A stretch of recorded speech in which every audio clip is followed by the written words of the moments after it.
Greetings to our YouTube watchers and listeners. Thank you. Reverend Jack back from time away. Thanks to those who were able to be here to cover for me. And again, greetings to those of you who are here with us in person and anybody around campus who might be watching the live stream. I'm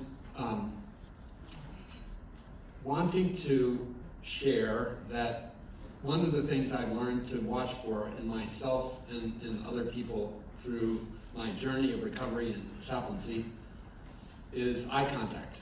And I don't know if you know how you do on the issue of eye contact, but as a clinician, I was trained to interpret when the person is sitting opposite me in a chair-to-chair environment, and all they can do is look at their shoes, that's a message in itself.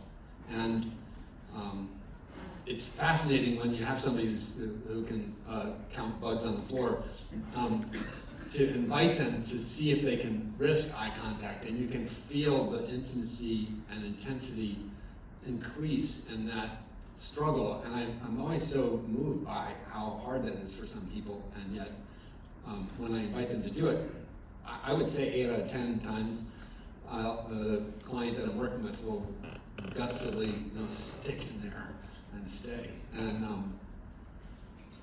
when I was drinking and using, I was not a mindful person about eye contact, and one of the things I was encouraged to do by one of my first sponsors in my 12-step recovery was to try something that's related, which was to try looking at myself in the mirror with the idea of having eye-to-eye contact with the me that is in there.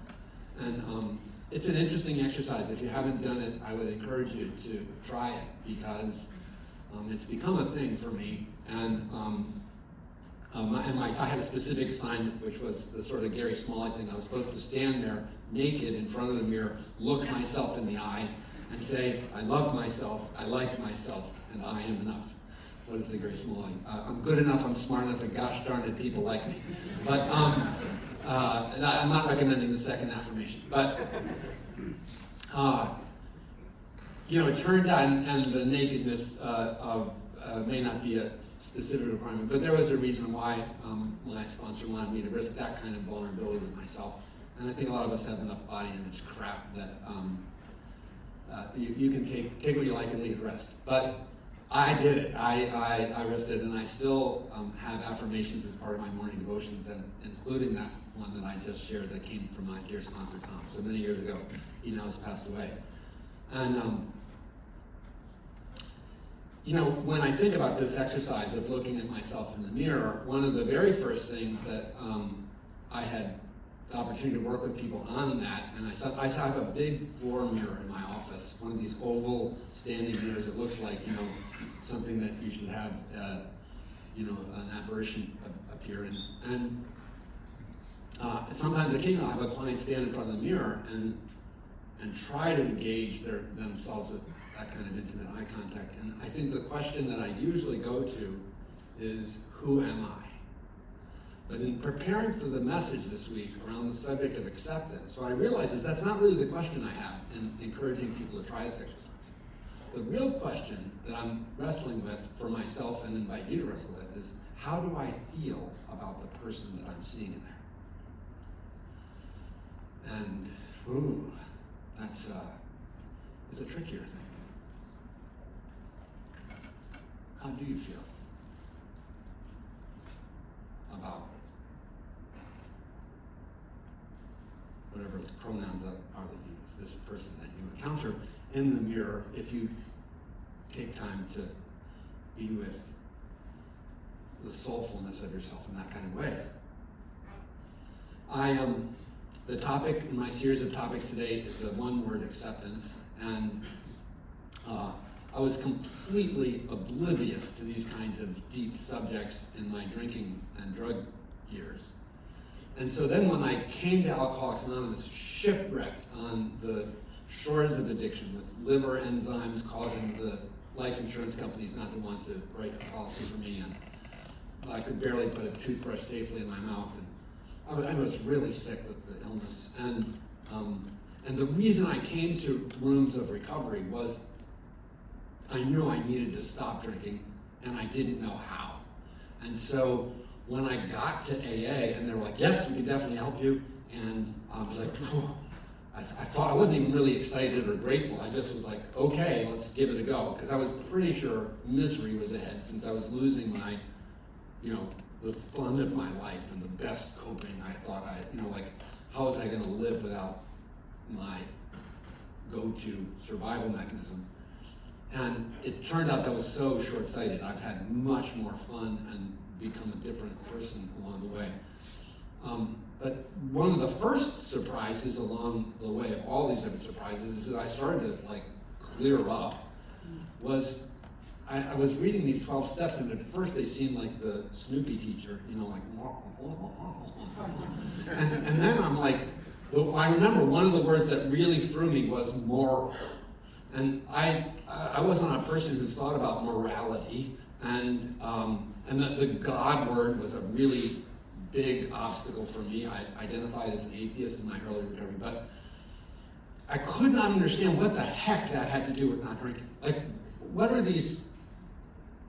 They seem plain English enough, but none of them were really about what I was going to do when the dog died, or when I won the lottery, which hasn't happened, or how was this going to be related to living a life without alcohol and drugs? It didn't make sense to me.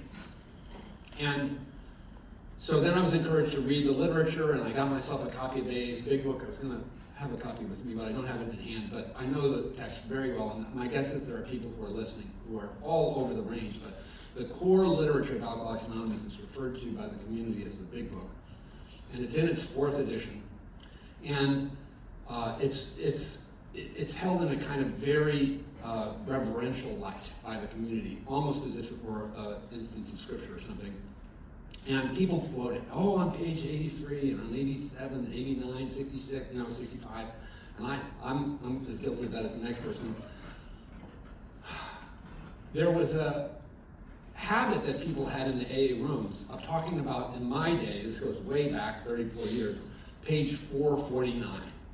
And I don't know if any of you are page 449 reference age people, but today the page that was 449 is now page 417, because they've gone from the 3rd edition to the 4th edition, and page 417, when I hear people say page 417, my brain has to translate. I'm like, oh. And in the back 2/3 of the Big Book, there are personal stories, adventures before and after I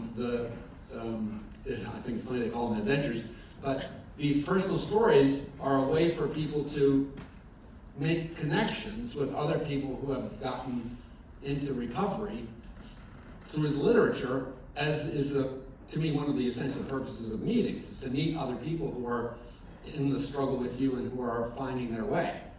And way back near the end of this collection of stories is this story. It used to be called The Doctor Alcoholic Addict. And now they changed the title, which totally throws me off too. So I think the title of the story in the 4th edition is Acceptance is the Key. But anyway, in this particular story of this physician who found his way into recovery many years ago, the physician relates in this 4 or 5 page story that he came to believe that acceptance was the key for him for his recovery. And it's written as if it's supposed to be ours. These pages used to bug the crap out of me. So, because I'm like, acceptance is not the key. Or not the only key. It might be a key, but it's not the key. And I'm a little bit of a contrarian about dogmatic statements. And I'm sure none of you have that trait. But I think the Serenity Prayer gets that better. I think the Serenity Prayer points to the idea that acceptance is a matter of discernment, and we must accept that which we cannot change and then have courage to intervene where we can. But I'm going to talk about acceptance today. And what I think would have helped me would have been if it had said acceptances are rather than acceptance is. Because what I've come to believe is that there are various kinds or categories of acceptance.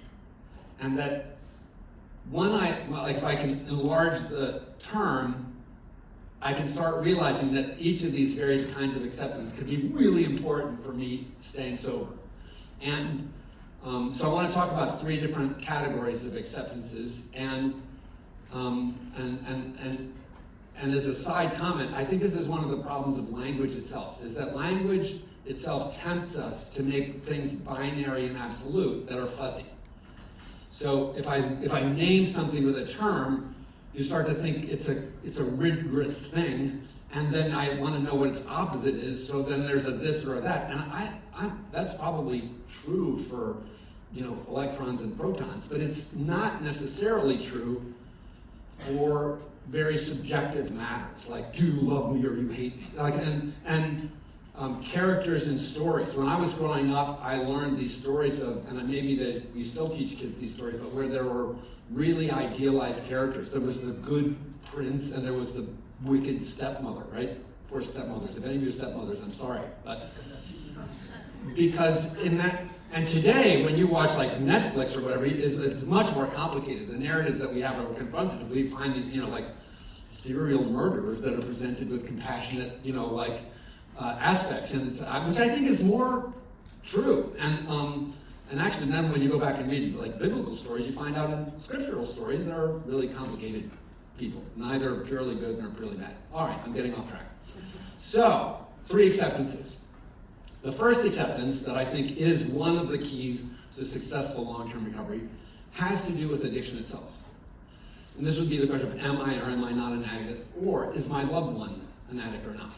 And along with that, is addiction a disease or not? And like, is addiction a real thing? Is it a moral failing? Oh, there's a whole cluster of things that have to do with addiction and acceptances related to addiction.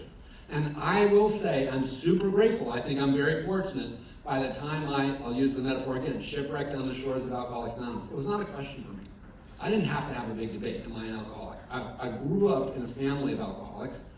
I watched how it, wreaked havoc in the lives of my loved ones. I had been told I couldn't get life insurance. I had been told my liver enzymes were up. I had the problem with the toothbrush in the mouth. My significant other at the time was like, why are you? So it was not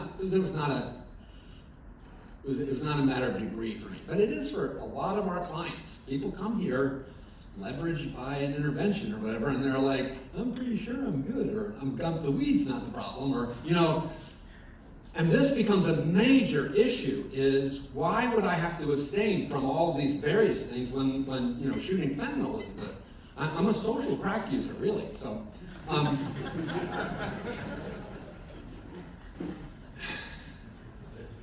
And there is an absurdity to it. So, but it's peculiar how distorted the cognition can be, both of the person who is addicted and the loved ones. They're like, I cannot believe that this child who went to Yale or whatever, can't be addicted, because it hits at our pride and the sense we had of who we saw them as a little one or whatever. And so those are really important dominoes to fall. And you can't really work on recovery until you cross the threshold of this decision that recovery is necessary. And then it's really nice to learn recovery is possible. But if you're like, I don't even know if I need it, I will say, if you earned a seat at Caron, you might want to take a look at that. I don't think people get here by accident, and I think it's tragic when a Caron stay, 20 of the 28 days is spent wrestling on this question.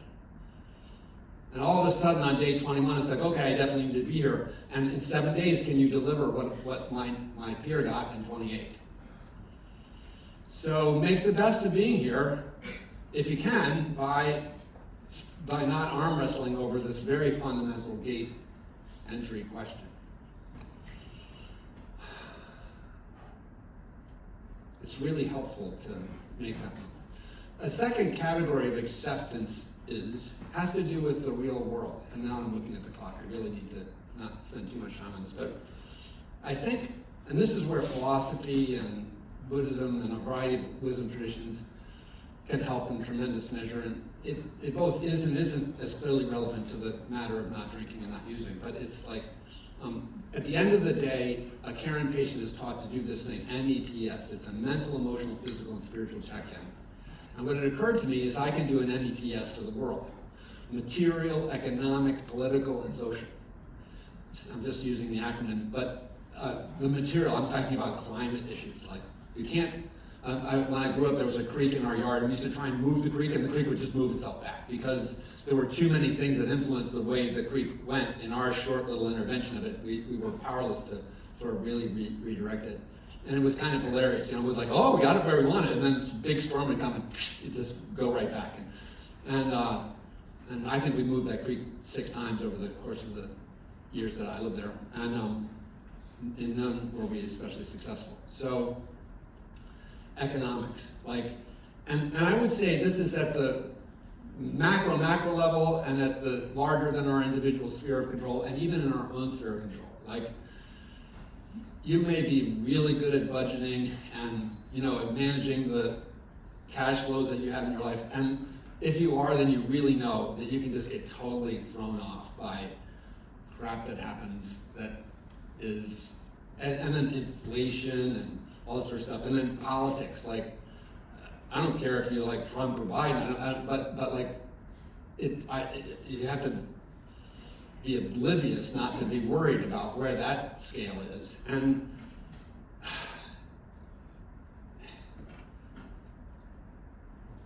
culture. So we have issues of race and ethnicity. We have issues of gender and sexual identity and choice that have our world topsy-turvy and combat and all that stuff. And acceptance is that it's a gateway thing also for a lot of these things.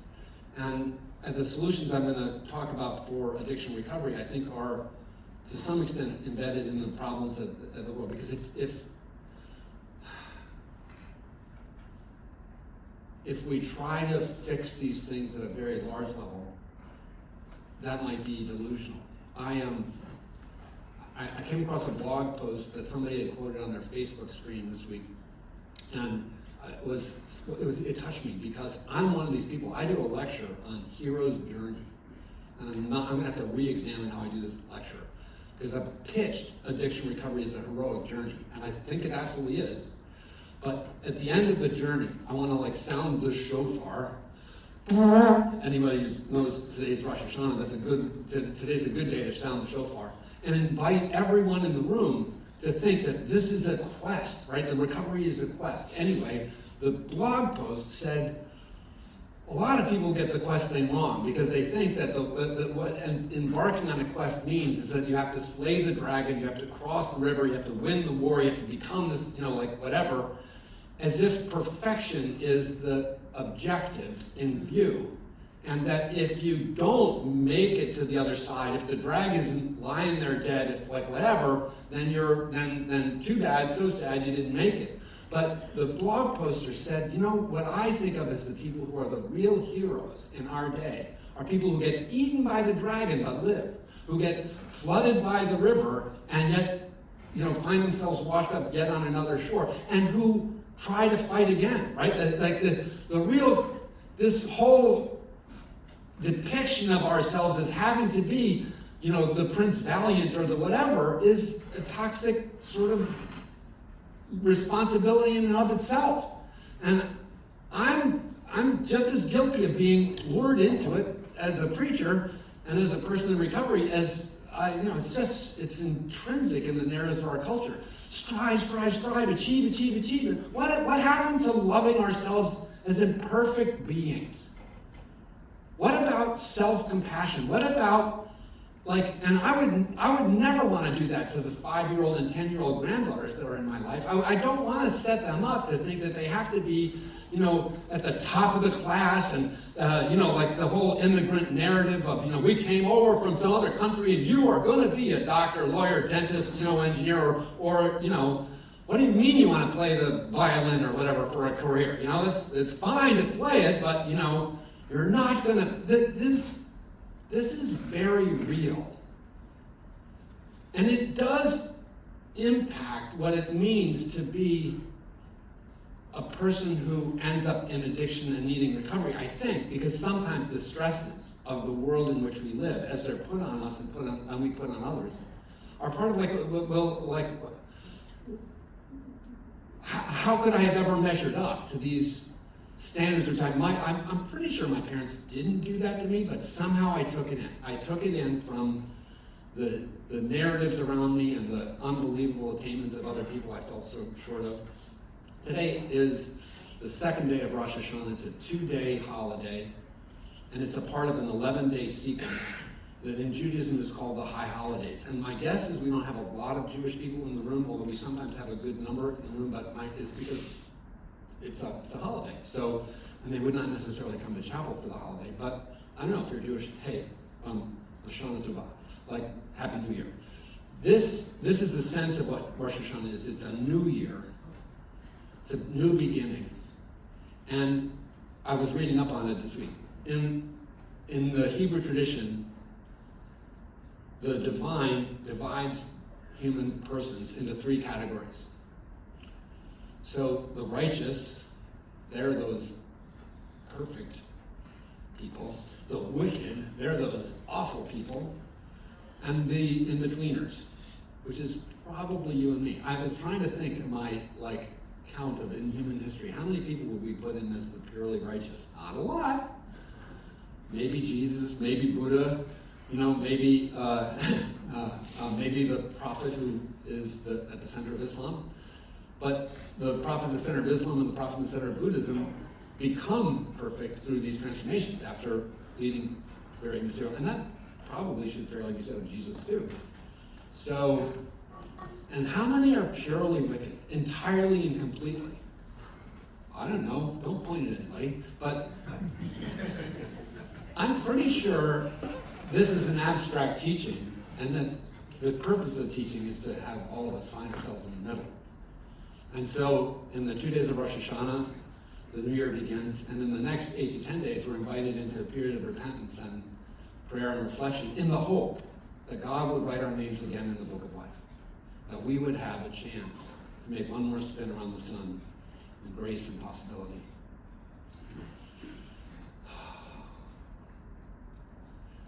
My brother, many of my family are dead, but I have a living brother who is longer in recovery than me. James is maybe 41 years clean and sober. Amazing. Yay.